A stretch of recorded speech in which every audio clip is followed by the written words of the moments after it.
नमस्कार जय जगन्नाथ मु मिस्टर गुलुआ उड़िया कॉमेडियन मते आज्ञा धमक मिलूँ कि गोटे कोटी टंका दियो नहले तुमको सोशल मीडिया रे बदनाम करू गोटे कोटी टंका बदे कथा हला पर 50 लाख हला 50 लाख टंका दियो तुमको सोशल नदेले सोशल मीडिया रे बदनाम करू एवं बदनाम करने सहित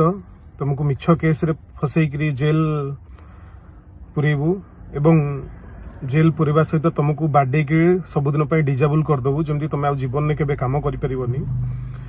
आउ यही केस नहीं कि मु काली जिते बालियंता थाना जाइली मते जी धमक दौरान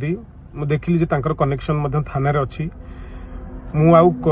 थाना को दौड़ी कि मो ए समय रे मु जाई पारिबिनी मते लागुनी मु थाना रे पहुंची पारिबी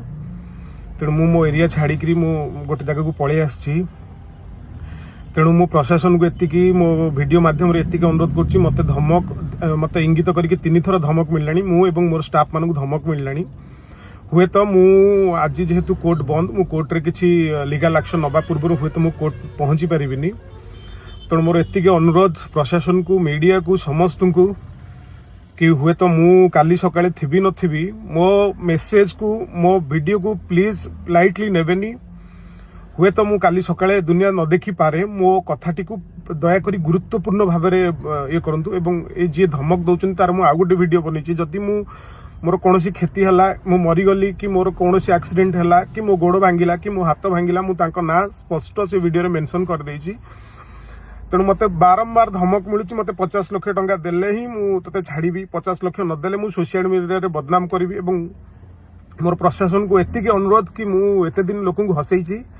एते दिन मु मनोरंजन करछि कॉमेडी माध्यम रे लोकन को आज मो ऊपर विपद मो लाइफ रिस्क मु जाई कि एसपी ऑफिस डीएसपी ऑफिस मु जाई कि पहुंची गाजी एफआईआर लिखित देई परिबिनी सो ए वीडियो टिको मु ट्वीट करूछि ए वीडियो टिको मु पोस्ट करूछि मो सोशल मीडिया रे आ मते इंगित करी कि 3-4टा पोस्ट भी ही सालानी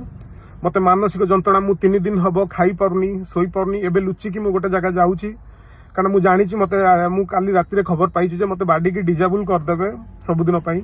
सो मेसेज टी को बहुत मात्रा शेयर करनु मु हेल्प मागिथली जो मानकु केही भी मते सहयोग भी करनांती तेणु मु बहुत प्रॉब्लम भीतर अछि मो मेसेज टी को बहुत गुरुत्वपूर्ण भाव में नेबे जय जगन्नाथ रही नमस्कार।